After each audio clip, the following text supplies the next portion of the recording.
up here with Emma and Jack Harvey, the recent Olympians of Team Bermuda 2024. All right, my first question, I'm going to throw over to Jack first. And it just was, when was the moment that you actually knew that you were qualifying and you were going to make it? It wasn't officially official until Monday, so only a couple days ago now, but I knew I had a pretty good shot once I got my consideration time, which was about a month ago. So I've had some time for it to not sink in, but realize that going to the Olympics is a real possibility. So I'm really excited.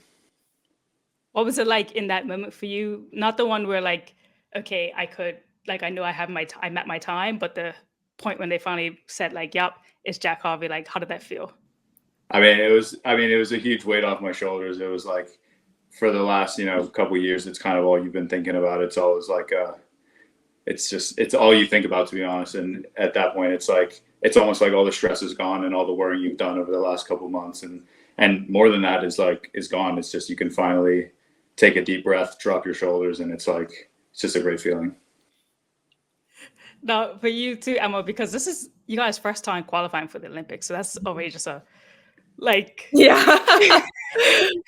because when I was thinking about it and I was watching you guys, I was waiting to hear it. And I was just like, I'm going to make it. Like, it's just like, dang, like, this is your first time. And it happened. Like, what was it for you, Emma, when you realized, like, yeah, I made it? Oh my gosh, yeah. It was just, yeah, as Jack said, the biggest relief. But just so much happiness. And I think it's interesting. Like when you do qualify, I feel like I look over the past year being like, oh wow, it's been, so amazing. The journey's been so great. I'm so grateful to have had it. But there's definitely lots of ups and downs. And I think kind of during the years, Jack says it's so stressful. So it's almost nice to just have this achievement, but also be able to now like look back and like really appreciate like how far we've both come. And I don't know, it's just I can't describe it. It's just like it's just pure joy, and one of the best moments of my life for sure.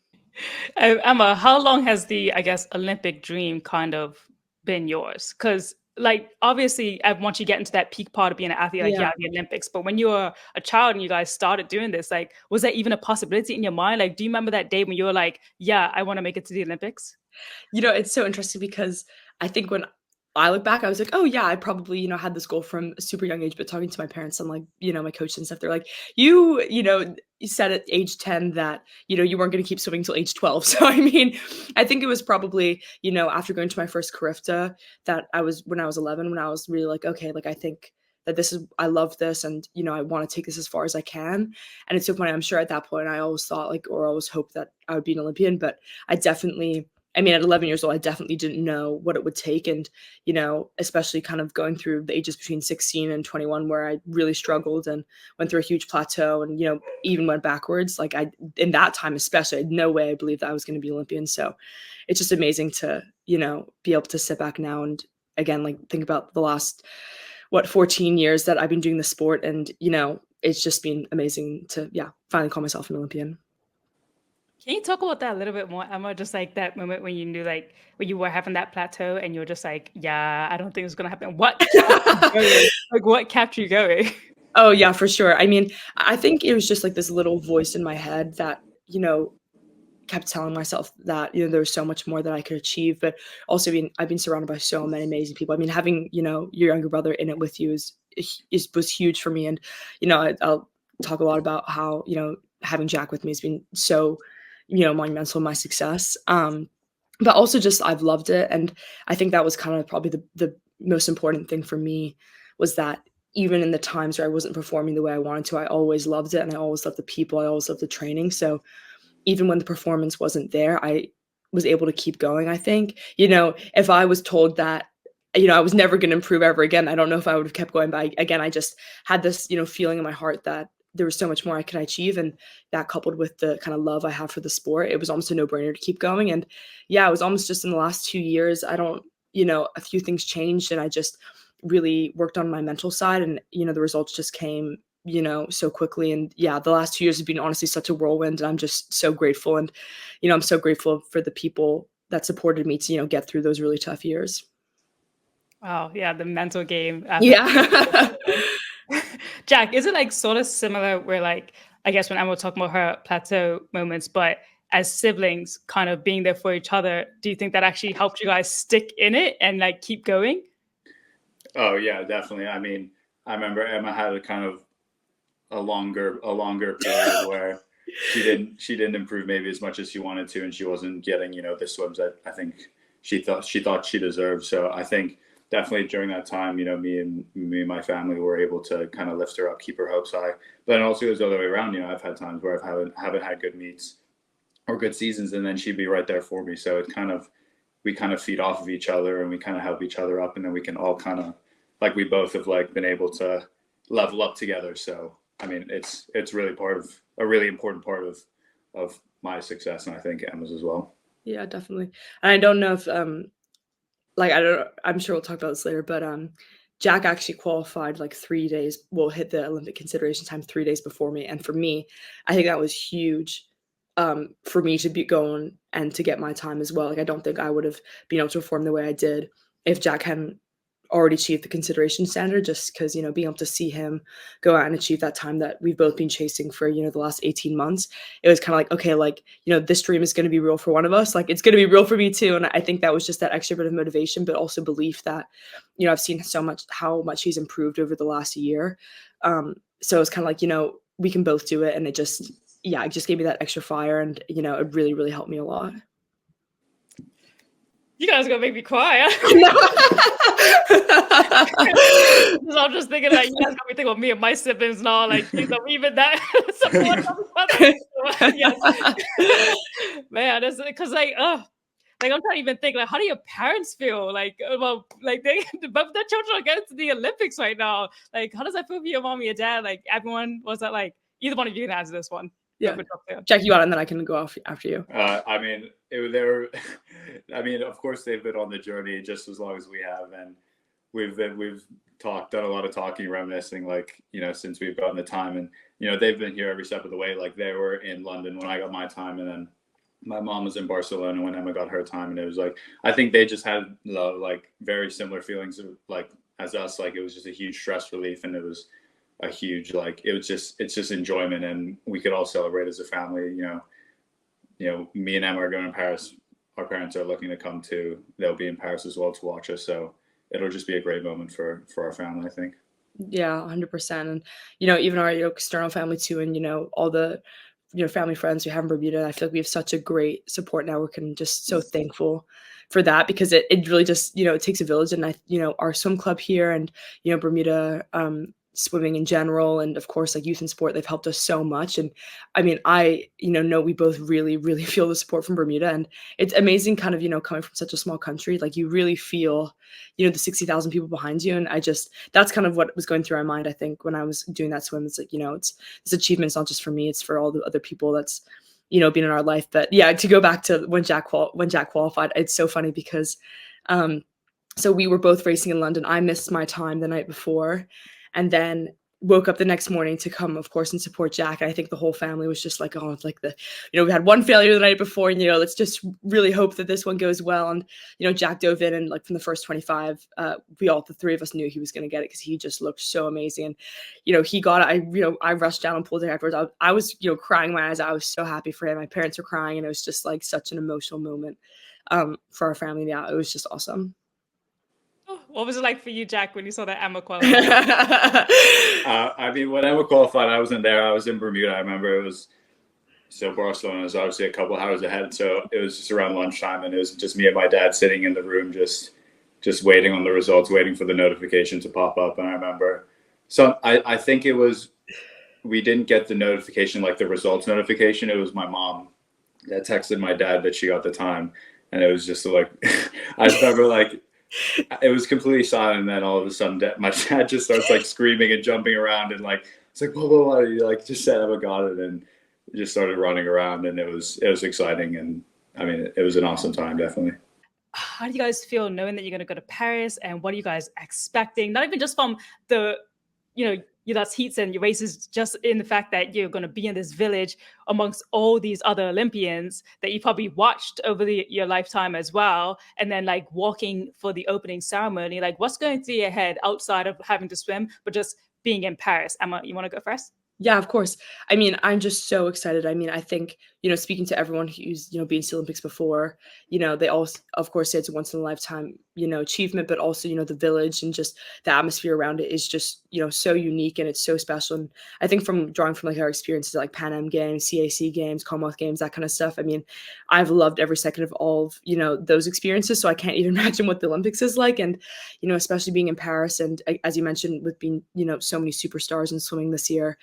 So yeah, I just honestly can't wait. And I'm just so excited to be able to compete and be at that level. And, I think every time you go to these huge competitions, you learn so much. So I'm sure that that's going to be the same for the Olympics. And I think, moving forward after this, I think it's, going to light even more fire and it's going to be amazing. And, I think me and Jack are both really excited just to perform at our very best and, hopefully do Bermuda proud.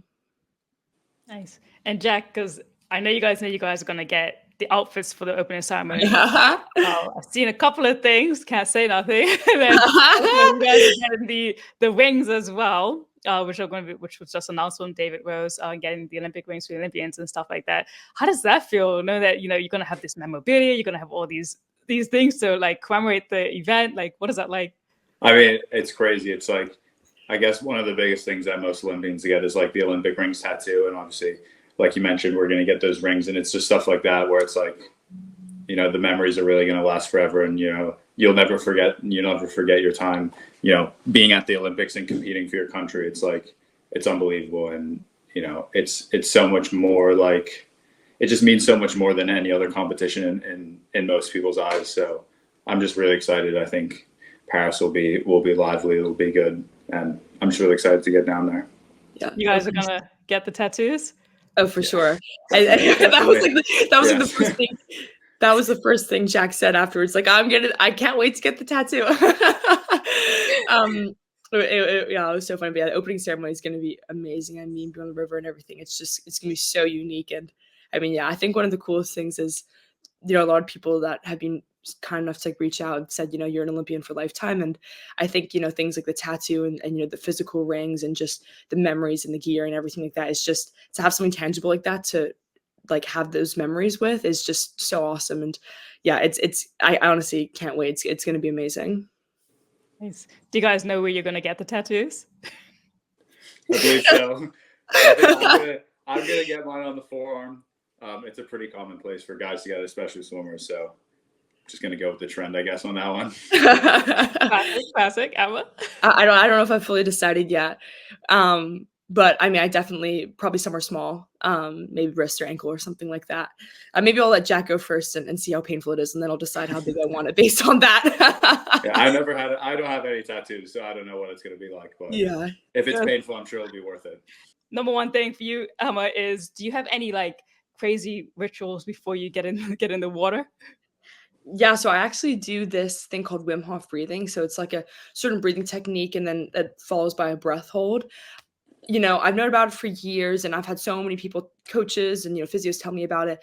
And then I tried it for the first time in a race in November, just kind of on a whim. Like it was a race I wasn't really expecting to do very well in. And I just kind of tried. I was like, I'm just going to try this now. And it actually went really well. So then since then I've kind of been adopting that technique, for all my races going forward.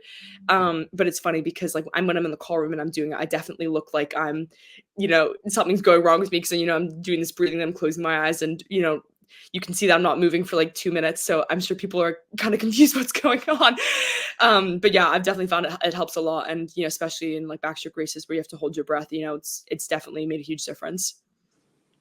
What about you, Jack? I mean, I wouldn't say I do anything super crazy or unordinary, just a bit of dynamic, a bit of stretching, and then get in the pool. And then it's just kind of getting in the right headspace and getting, focused and preparing yourself that, it's going to hurt, but the pain's only temporary and you just have to go and think about what you want to execute and go from there, really. So nothing too fancy for me, unfortunately. No superstitions? All right. Oh, I do. Emma does for sure. Yeah. Oh my! When Jack qualified in London, I made him give me the cap that he qualified in so that I could wear it because I'm that superstitious. And I did. I qualified, so I mean, I guess it worked. Look at that! Yeah. I love that. That's really cute. That's pretty cool. Okay. Go to pump up song. What's that for you? Let's go for Jack first. I'm not a huge music person personally, but if I had to put something, I don't usually like to listen to music like after warm up because I feel like it makes me too like nervous and like too like pumped up almost.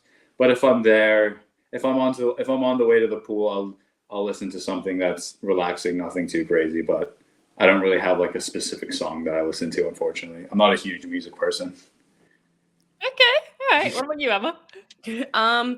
I definitely vary a lot, kind of depending on what mood I'm in. You know, if there's a meet where it's like the last day of a really long meet and I really need some energy, then, you know, just anything super upbeat. But in general, like I just like try and relax and have fun. So I actually really like listening to soca music before I compete. I don't know why. It's just such good vibes. And I think it really reminds me of like the days back at Carifta and CC Can and all those Caribbean meets where I've just got such good memories.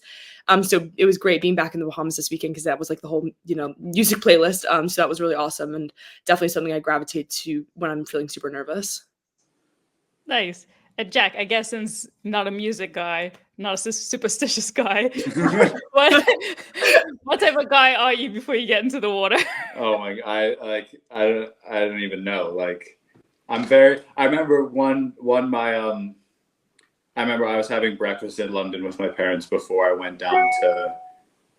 walked to the pool to go warm up, and I remember I was eating my food and my mom was trying to speak to me and kind of like, you know, give me some wise words, if that's what you want to say, just like, you know, keep me excited and that kind of stuff. And I was very like, not right now, like it sounds kind of bad, but it's like I'm not a huge social person. I'm not like, I don't like to talk. I'm very like individual. I get in the zone and I don't like to be disturbed, if you can put it that way. Even it sounds kind of disrespectful and mean, but it's just what helps me. It's like I get kind of nervous and then it's kind of hard to talk. So that's what I'm like before a race. I'm sure I'm not very pleasant to speak to.